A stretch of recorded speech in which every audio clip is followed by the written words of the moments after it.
I was incarcerated 3 times for criminal fraud. I don't smoke, I don't drink, but I love taking shortcuts. I found a way to earn 10 years worth of wages in just a month. I was only 12 when I started to learn about drugs. I started to consume, of course, I started to sell. Everything I did, it had drugs in it. So I grew up without much guidance because my mom passed away when I was 12, 13 years old. And then from that moment onwards, all I had in my life were drugs.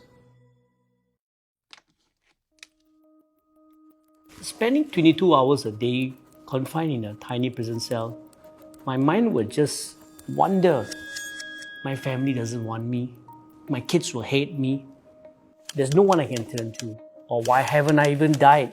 What I was thinking, when I'm released, how am I going to make it bigger and how am I going to evade the law? That's all that was in my mind.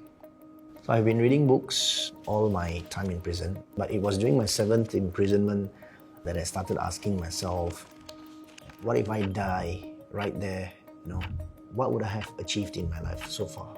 I mean, I had nothing.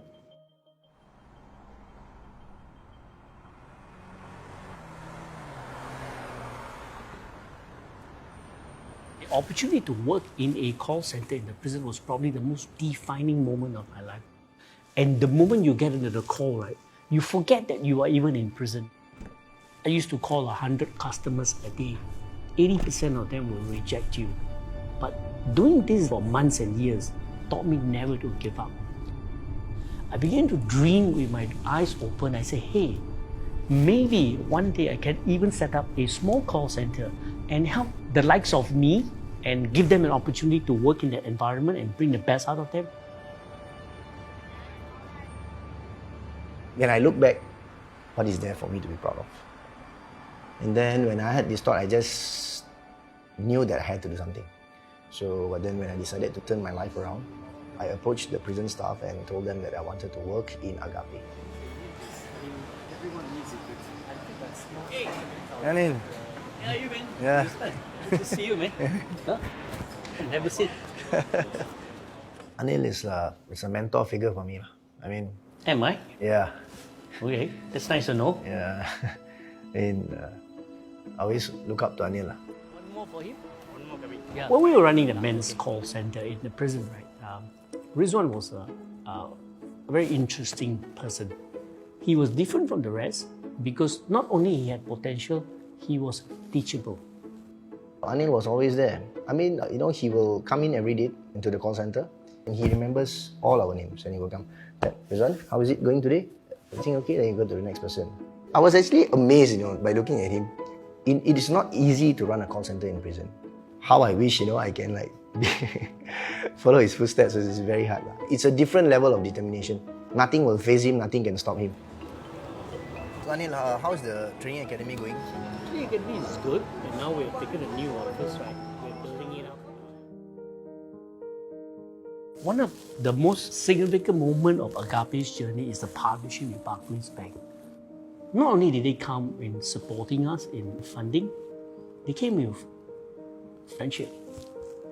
And Barclays came about, gave their time and sat down with each individual to prepare a resume so that when these candidates, right, were to go and send their resumes out to potential employers, at least it's a starting point.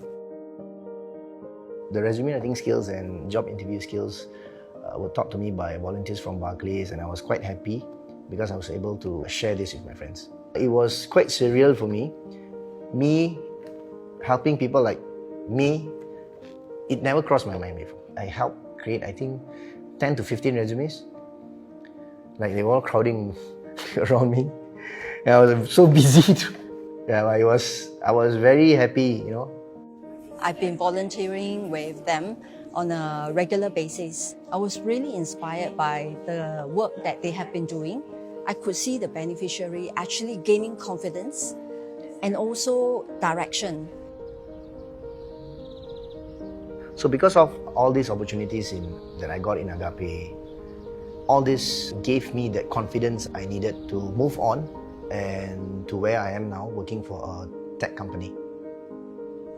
As today, when I reflect back, I didn't really have mentors or someone who's able to get the best out of me. And today, because I know that that is how important that is, and that's the kind of environment that I'm building in the work that I do, so that no one is left unattended.